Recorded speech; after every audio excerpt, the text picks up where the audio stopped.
In the Eat With Twan kitchen, I have a creative way to serve some baked potatoes for your next function.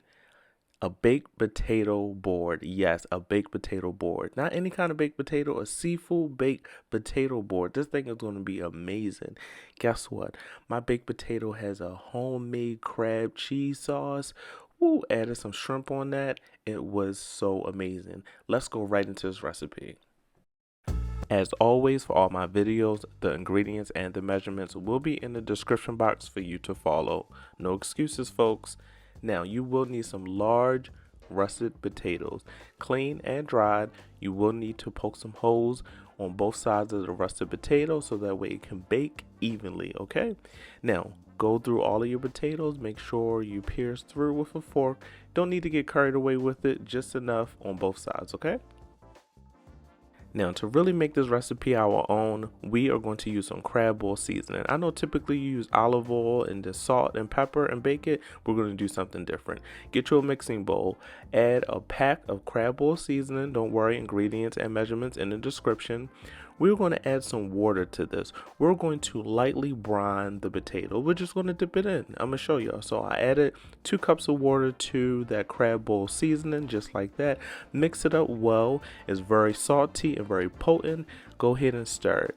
Now, grab your russet potato. Remember, we pierced it with a fork. We're going to dip it in that brine, just like that. Both sides, just make sure it's coated.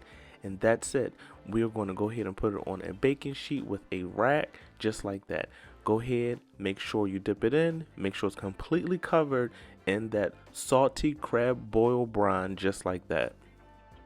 Doing this really infuses the flavor into the russet potato and adds some beautiful flavor to the skin. Now, preheat your oven to 425. We're going to bake for 45 to 60 minutes. Now, while you're doing that, don't forget to like this video and subscribe to this channel for more recipes from Eats with Twan. Now, grab your saute pan, put that pan on medium-high heat, and add 1 to 2 tablespoons of unsalted butter, okay? Let that melt down. While that's melting down, grab you some clean and deveined shrimp. As you see here, season it with Cajun seasoning or Old Bay. Old Bay and seafood go hand in hand, so you know I'm going with Old Bay seasoning since we have some seafood. Now, I'm going to mix the seasoning with the shrimp. I'm not going to add any olive oil to the shrimp because I'll just put that in the saute pan. It will work fine. But if you want to, you can add some olive oil to the shrimp when you're seasoning, all right? Now, I want to make sure my butter doesn't burn, so that's very important. Make sure that heat on medium-high heat. Add some olive oil to that because we don't want the butter to burn. And then guess what, folks? We add our shrimp. We're going to saute the shrimp until it's nice and done. 2 to 3 minutes is all you need. Don't overcook your shrimp.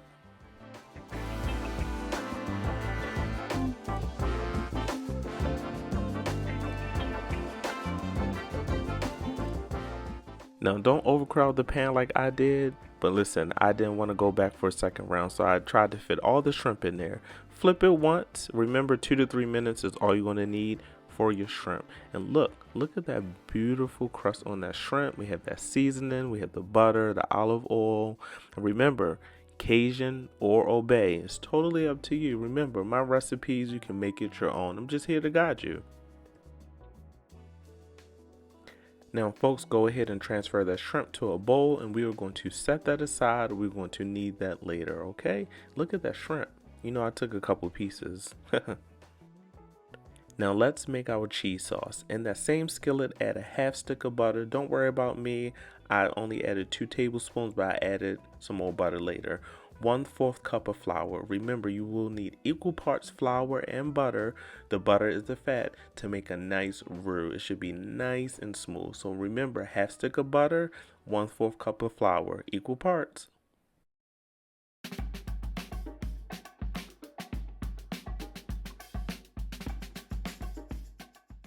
And there should be no lumps, no clumps. It should be nice and smooth, just like that. The butter and the flour should be nice and smooth. To that, we will add our heavy cream. Remember, all of the ingredients and the measurements will be in the description for you to follow. The heavy cream is going to help thicken this cheese sauce. Once we add the cheese and the seasoning, woo, this thing is going to be pretty good. So make sure you go ahead and whisk that together. Make sure everything is nicely combined and no lumps, folks. Now, to season this cheese sauce, I'm adding Old-Bay seasoning, just like that. Remember, measurements in the description for you to follow. I'm adding hot sauce. Yes, hot sauce is going to be the difference maker. It's going to help elevate the flavor of this cheese sauce.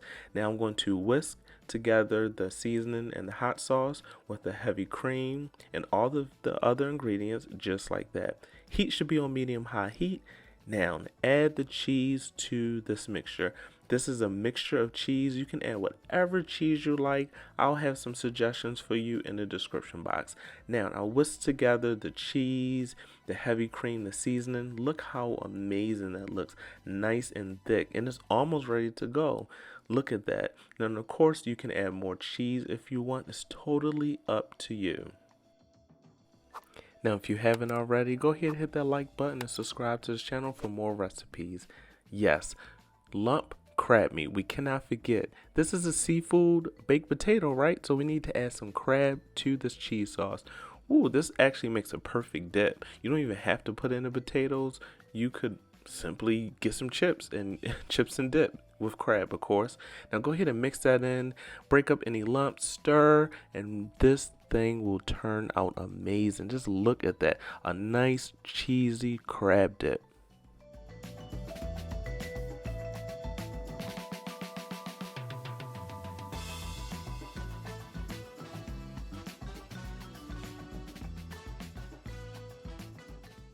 Now this is what you call a cheesy crab dip. Woo! Look at that. Now, folks, we take our baked potatoes out of the oven. Look at that. Look a little wrinkled, but they are perfectly cooked. Now, get you some melted butter and go ahead and slather some melted butter on top of those baked potatoes as soon as they come out of the oven. Remember, we had them in the oven for about 45 to 60 minutes. Look, we just make sure we cover them in butter. The skin is completely seasoned. Remember, we did that crab boil brine. That thing really infused some flavor into the skin and that russet potato, because guess what? We poked some holes in it. Now go ahead and make sure you put the butter on. And I'm using unsalted butter, because remember, we use a very salty, potent crab boil brine.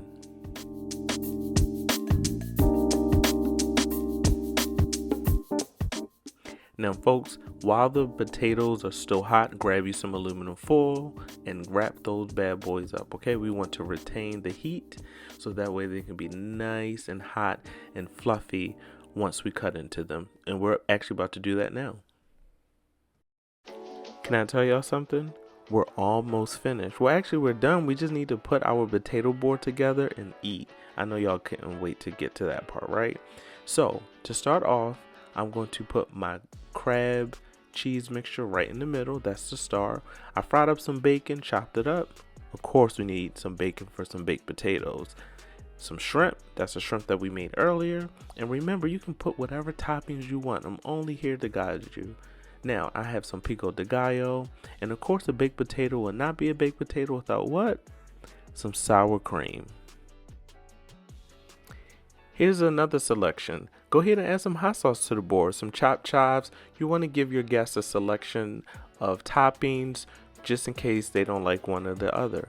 Now, to fill this board, we're going to fill it with some tortilla chips. Tortilla chips will be perfect to dip inside of that crab cheese mixture that we made. Now, here's the best part. We're going to add our baked potatoes to our potato board. Just like that. We have our chips as a filler. Grab some chips, dip it in the cheese, dip it in the hot sauce, add some bacon to it. You can do whatever you want. Matter of fact, you can crunch it up and put it on top of the baked potato if you want. I never did that though, but that's just an idea. Now, look at our potato board, our seafood potato board. This thing looks amazing.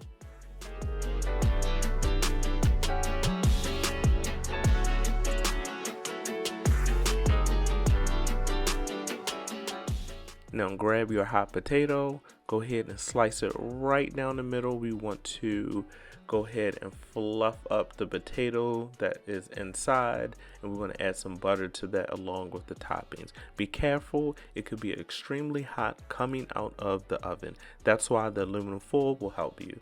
Now I have chef hands, so the heat didn't bother me too much.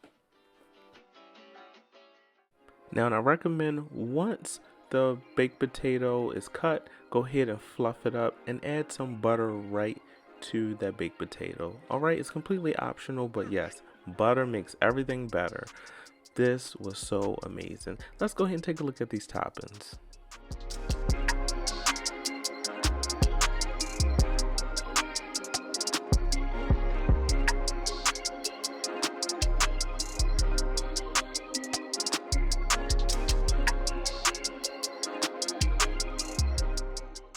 Now, and I really want to try this cheesy crab dip, so I'm adding that to the baked potato just like that. And to that, let's see, I think I'm going to go for some hot sauce. Yeah, let's add some hot sauce to that baked potato right on top of that mixture. And guess what? I'm going to add whatever I want. I'm going to make this a loaded seafood baked potato. Listen, that bacon, you see that bacon right there? Listen, that bacon was a hit. That bacon, that cheesy crab, that hot sauce, this is how you do a baked potato. And of course you need the sour cream.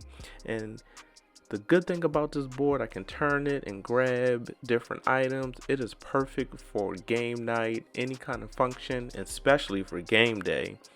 Go ahead and put whatever toppings you want on it.